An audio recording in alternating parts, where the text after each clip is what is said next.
We have a guest who's going to stay with us. He brought himself all the way over from America. What's the name again, mate? Jimi Hendrix. Hey everybody, welcome to What the Flick. Alonzo Duralde, Christy Lemire, our dear friend and special guest, William Bibiani, who has not seen Jimmy, All Is By My Side. Bye.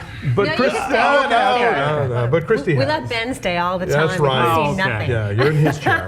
I have seen it. So this is a Jimi Hendrix biopic without any Jimi Hendrix songs in it, which sounds deathly. So John Ridley, who won the Oscar this past year for writing 12 Years a Slave, writes and directs this. He and his team could not get the rights to the Jimi Hendrix songs from the Hendrix estate. They found a very creative way to still get into the story. They take a little slice of his life. Right, he's on the verge of bursting into superstardom. That year he spent in London prior to playing at Monterey Pop, and it's how he plants the seeds of greatness for who he's going to become. Take a look.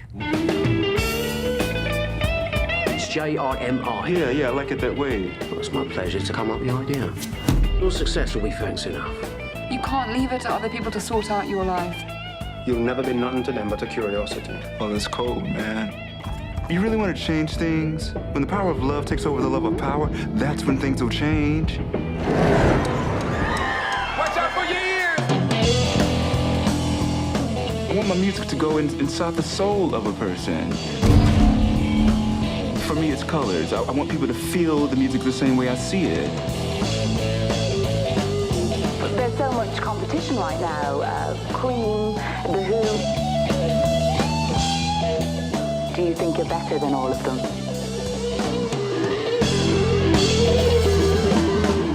So I like this. You did not. I quit after an hour. Which I have never heard you do. I couldn't take it anymore. I'm This shocked. movie is 2 full hours, like an hour 58.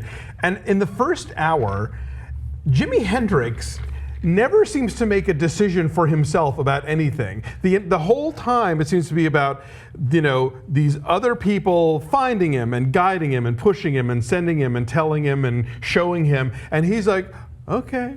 I'll go to London. Great, sure. I mean, Is that why they couldn't get the rights to the music? I have not seen a music film about somebody with so little agency since Glitter. Literally, like Mariah This Carey. is not the glitter of Jimi But Hendrix no, movies. but in the same way, I'm not comparing the two directly, but the Mariah Carey character in Glitter never makes a decision for herself. It's all other people telling her she's good and putting her in a studio, and like there's never a moment where she's ever in charge of her own career. And I felt that way about Hendrix in this movie. The way he is presented, it's basically meet the white people who made Jimi Hendrix happen. Does it change in the second hour? Yes, he does come into his own. He does hone his voice. He does find his confidence. But you also get the sense watching it that, if Imogen Poots, who plays Linda Keith, who was famously Keith Richards' girlfriend, she discovers him. If she had not found him playing backup at the Cheetah Club, you might imagine him being totally content just walking around Greenwich Village and going to used bookstores and like secondhand clothing stores and just kind of having groovy talks about like cosmic concepts. Like you do get the idea that this was a quiet, low-key, kind of insecure guy. And like there's a scene early on where they drop acid, but then he's like that the whole time. The whole movie. He's like, oh, well, that's really great.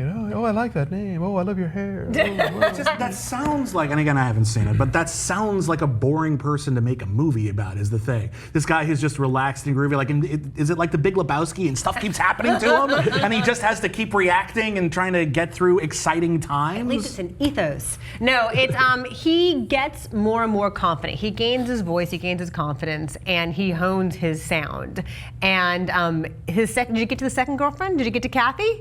Yes. All right, so Haley Atwell who then also takes over pushing him around. Takes over. She's like this brash, potty mouth, volatile hairdresser, and it's a very different role for Haley Atwell. All the women in this are very, very good, by the way. I love Imogen Poots. I like Imogen Poots when she's not doing an American accent. Right, she's not doing an American accent. She's definitely English That here. helps. But yes, it is actually a lot more about the women who shape him. There's a third woman you didn't even get to. You didn't get to the woman who is the American black activist living in London, who tries to get him to use his power and use his voice to speak to and for the black people, and he's like, that's not my thing, man. That's not my bag. And so I like the fact that it is a risk. And they took this thing that could have been a massive obstacle, this thing with the music, and they turned it into an opportunity to explore a segment of his life that I'm sure nobody knew about. Like, we don't need the full cliched Jimi Hendrix biopic. We don't need the walk hard version of Jimi Hendrix. I'll tell you, this is different. I'll tell you, I had a much better time watching Get On Up than this. And I'm not saying that every movie has to be that. And yeah, you could do a film about him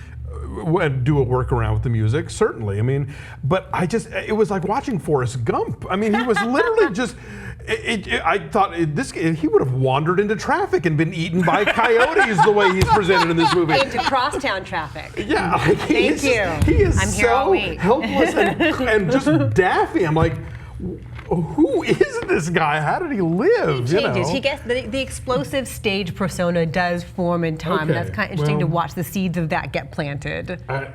Just an hour of Jimmy in a Daze, I couldn't take it anymore. So Andre Benjamin's pretty great in this, I gotta say though. Like he commits to that thing, whatever it is. I mean, he had to like learn to play the guitar left-handed and everything. Oh, right. So I liked him in it. I liked the wispy kind of impressionistic nature of the storytelling. It blends the sound design's kind of interesting. You hear like overlapping conversations in a party or in a bar. It's kind of dreamlike in some ways. And I like the daring of it stylistically and narratively, and it's just different. Okay, well, I'm not giving a score because I didn't see the whole thing. Okay. You give it? I'm giving it a 7.2. All right. I shall go unchallenged. Yes, I win. I reviewed it. You all can go home now. I reviewed it for RogerEbert.com. I gave it 3 stars there. It's a 73% on the tomato meter. It's gonna frustrate people. If you go into this wanting to hear Red House or like the massively overplayed All Along the Watchtower or any song, you're not going to hear it. It was my recommendation. It's going to frustrate you. Yeah, right. Look, I mean, I'm not like, oh, damn it, they didn't play Purple Haze. Boo! Like, that was not my issue I need here. to hear Purple Haze again. That was not my issue with this movie. I had a lot of other ones. You want to hear him play Purple Haze, so you want to get to that. You can play it in the car on the way home from the theater. All right. Have a great day, guys. Thanks. Bye.